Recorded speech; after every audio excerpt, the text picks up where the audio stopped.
प्रिय विद्यार्थियों, सुप्रभात। हिंदी की कक्षा में आपका स्वागत है। आज हम कक्षा 8वीं के पाठ 14 अकबरी लोटे के बारे में इस वीडियो में पढ़ेंगे। अकबरी लोटा श्री अन्नपूर्णानंद वर्मा जी के द्वारा रचित एक श्रेष्ठ रचना है। इस कहानी में लेखक ने जो अपनी खुद बड़ाई करते हैं, अर्थात अपनी खुद शेखी बघाड़ते हैं, बड़ा चढ़ाकर प्रशंसा करते हैं, उन के बारे में एक तीखा प्रहार किया है, गहरा कटाक्ष किया है। तो बच्चों, आज हम इसमें पढ़ेंगे कि कैसे शेरशाह और हुमायूं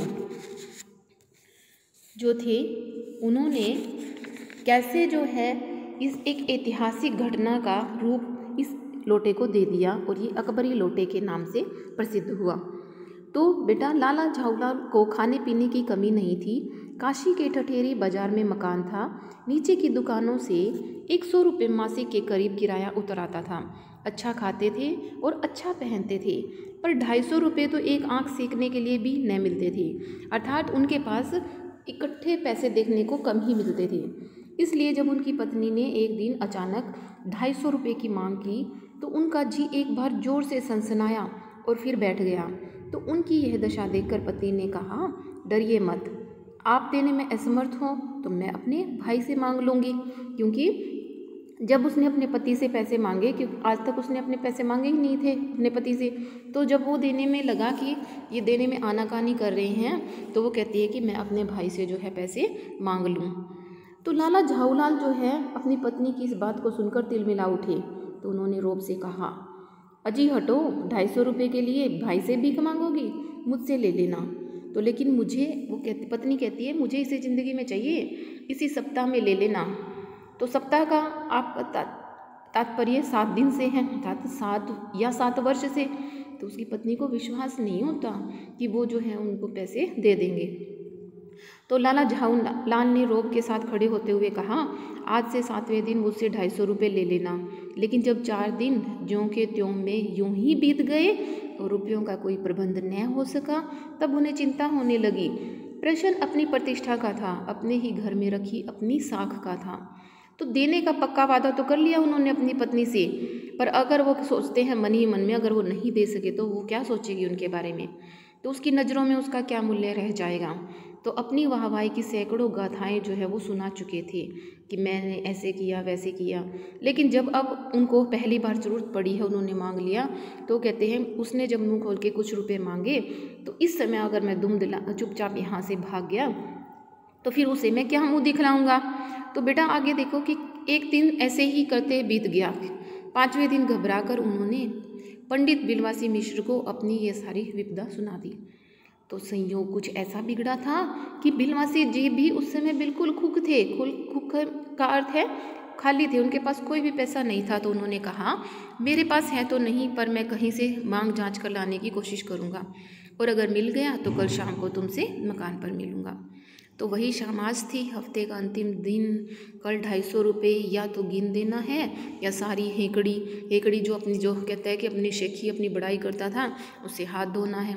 तो ये सच है कि कल रुपया न आने पर उनकी स्त्री जो है उन्हें डालम फांसी दे देगी। तो कहती है कि डालम फांसी न कर देगी तो केवल जरा सा हंस देगी, पर वह कैसी हंसी होगी। तो कल्पना मात्र से ही झाऊलाल में क्या पैदा हो जाती है, मरोड़ पैदा हो जाती थी। तो आज शाम को पंडित बिलवासी मिश्र को आना था, और वो कहते हैं कि यदि ना आए, अगर वो ना आए तो कहीं रुपये का प्रबंध वो ना कर सके तो क्या होगा। तो यही जो है उधेड़ बुन उनके मन में चलती रहती है, और लाला झाऊलाल छत पर टहलते रहते हैं। तो कुछ प्यास मालूम हुई, उनको प्यास लगी, तो उन्होंने अपने नौकर को आवाज़ दी। तो नौकर नहीं था, खुद उनकी पत्नी ही पानी लेकर आई। वे पानी तो जरूर लाई, पर गिलास लाना भूल गई थी। केवल लोटे में पानी ले वह प्रकट हुई, यानी वहाँ पर चली गई लोटे को लेकर। फिर लोटा भी संयोग से वह जो अपनी बेढंगी सूरत के कारण लाला झाऊलाल को सदा से नापसंद था तो नया, 1-2 साल का ही बना, पर कुछ ऐसी गड़न उस लोटे की थी कि उसका बाप डमरू माँ चिलम रही होगी, यानी उसका आकार जो है वो दिखने में सुंदर नहीं था। तो लाला ने लोटा ले लिया, लेकिन बोले कुछ नहीं। अपनी पत्नी का अदब यानी सम्मान जो है वो करते हुए मानते थे कि मानना ही चाहिए, इसी को सभ्यता कहते हैं। जो पति अपने पत्नी का ना हुआ तो वो पति कैसा। तो फिर उन्होंने ये सोचा कि लोटे में पानी दे तब भी गनीमत है, अभी अगर चूँ कर देता हूँ तो बाल्टी में भोजन मिलेगा, तब क्या करना बाकी रह जाएगा। तो लाला अपना गुस्सा पीकर पानी पीने लगे। तो उस समय वे छत की मुंडेर के पास ही खड़े थे। तो जिन बुजुर्गों ने पानी पीने के संबंध में ये नियम बनाए थे कि खड़े खड़े पानी न पियो, सोते समय पानी ना पियो, दौड़ने के बाद पानी न पियो, उन्होंने पता नहीं कभी यह भी नियम बनाया था या नहीं कि छत की मुंडेर के पास खड़े होकर पानी न पियो। तो जान पड़ता है कि इस महत्वपूर्ण विषय पर उन लोगों ने कुछ नहीं किया कहा है। तो लाला झाऊलाल मुश्किल से 2-1 घूंट पी पाए होंगे कि न जाने कैसे हाथ हिल उठा और लोटा जो है वो छूट गया। तो लोटे ने दाएं देखा न बाएं, नीचे गली की ओर चल पड़ा। अपने वेग में उल्का को लजाता हुआ आंखों से ओझल हो गया। तो किसी जमाने में न्यूटन नाम के किसी खुरापाती ने, खुरापाती समझते हो जिनके मन में कुछ कुछ विचार आते रहते हैं, पृथ्वी की आकर्षण शक्ति नाम की एक चीज़ ईजाद की थी। तो कहना न होगा, ईजाद यानी ख्वाहिश करना, ईजाद कहते हैं बेटा कि किसी भी जो चीज़ है उसकी ख्वाहिश करना। और उल्का था आकाश से जलता हुआ गिरता बड़ा भारी पत्थर। ईजाद कहते हैं इन्वेंशन करना, खोज करना, पैदा करना। तो कहना न होगा कि यह सारी शक्ति इस समय लोटे के ही पक्ष में थी। तो लाला को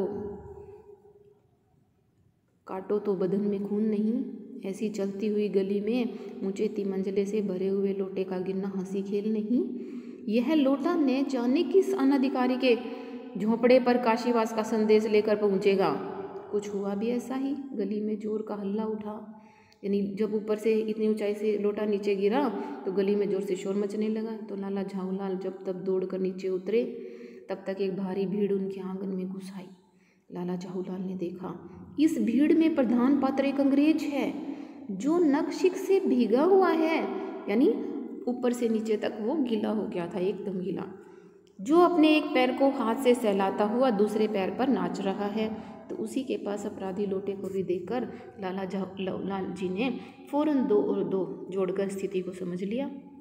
तो गिरने से पहला लोटा एक दुकान के साइबान से टकराया। वहाँ टकराकर उस दुकान पर खड़े उस अंग्रेज को उसने सांगो पांग स्नान कराया और फिर जो है उसी के बूट पर वो आकर गिर गया।